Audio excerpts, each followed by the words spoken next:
وبركاته. ازيكم عاملين ايه؟ يا رب تكونوا بخير. اهلا وسهلا بكم في فيديو جديد من طبخات وصفات ام يوسف.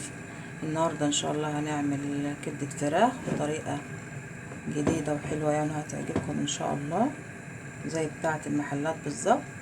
وهنعمل جنبها مكرونه سباكيتي ان شاء الله. نسمي بالله ونصلي على الرسول.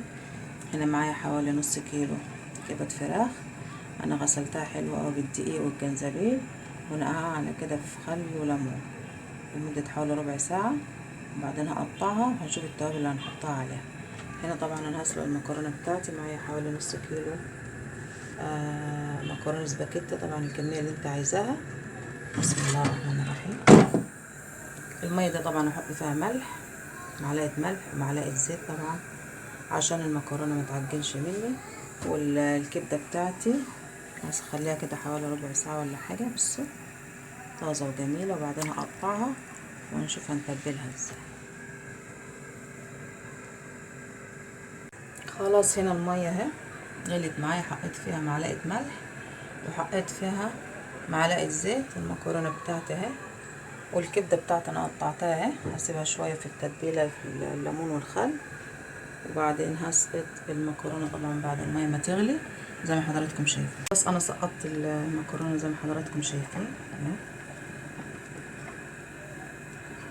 لقيت كمان شويه عندي حوالي ربع كيلو، يعني عندي قبل كده حطيت ده على ده حوالي كيلو الا ربع يعني اهو. واسيبها مش هتاخد حوالي 10 دقايق. والكبده بتاعتي قطعتها اهي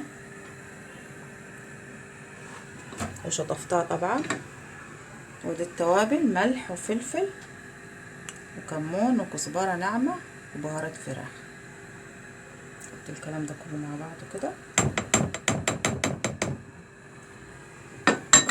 تمام. وهنا معايا الهريسه الحمراء، حط معلقه بس، دي يعني مش حاميه قوي، عملتها معاكم قبل كده. احط كده منها معلقه كبيره وحلوه كده. عايزينها سبايسي كتري منها ده بس. واقلب الكلام ده كله مع بعضه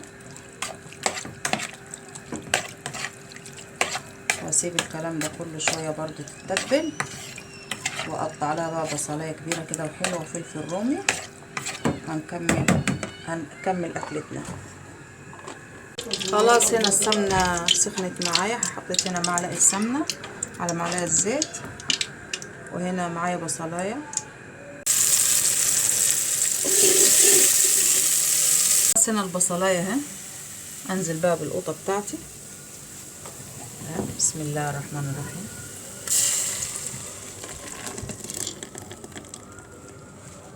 كده خلاص صلصه المكرونه خلاص، احط لها في ملح وفلفل وخلاص على كده.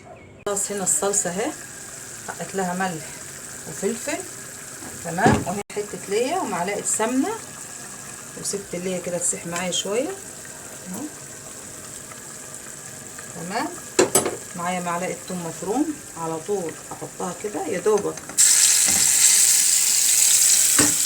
اصفر كده،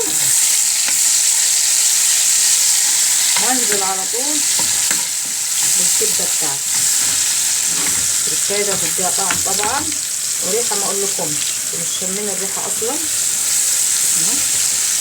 لازم تكون النار عندك عاليه يعني.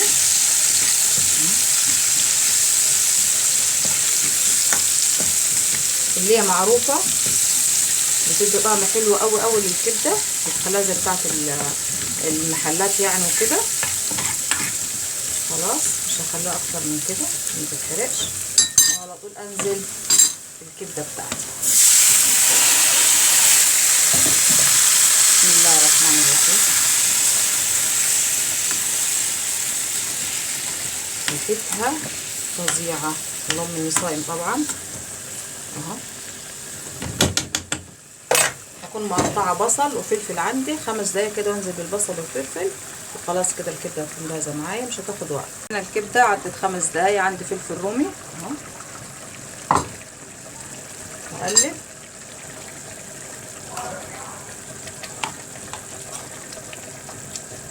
وعندي هنا بصل مقطعاه جوليان زي ما حضراتكم شايفين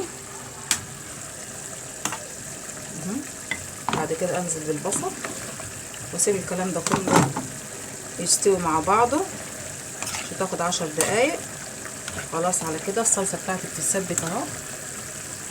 المكرونه الاسباجيتي بتحب الصلصه المتسبكه اهو. والكبده بتاعتي اهي. اروح بقى اعمل السلطه وارجع لكم تاني. خلاص عملت السلطه اهي. خلاص الكبده هنا شايفين كده خلاص استوت، والصلصه معايا اتسبكت قوي اهي. والسلطه اهي انا بعمل كميه سلطه طبعا، قوطه على خيار على جزر على فلفل على خضره تمام، وليمون وخل. والمعلقه بقى اللي هتخليلك برضو السلطه حلوه زي بتاعت بره، معلقه كزبره ناشفه اهو. اقلب بقى. طبعا معروف ان السلطه اهم طبق على السفره. خلاص هنا سوري الكبده بتاعتي بسم الله ما شاء الله شايفين. وادي السلطه وادي المكرونه. البلح بتاعنا اهو خلاص فاضل حوالي 5 دقايق. المكرونه بتاعتي اهي. دي الطبق الرئيسي بتاعنا الكبده والسلطه. الف هنا وشفا وافطارا شهيا ان شاء الله وصوما مقبولا.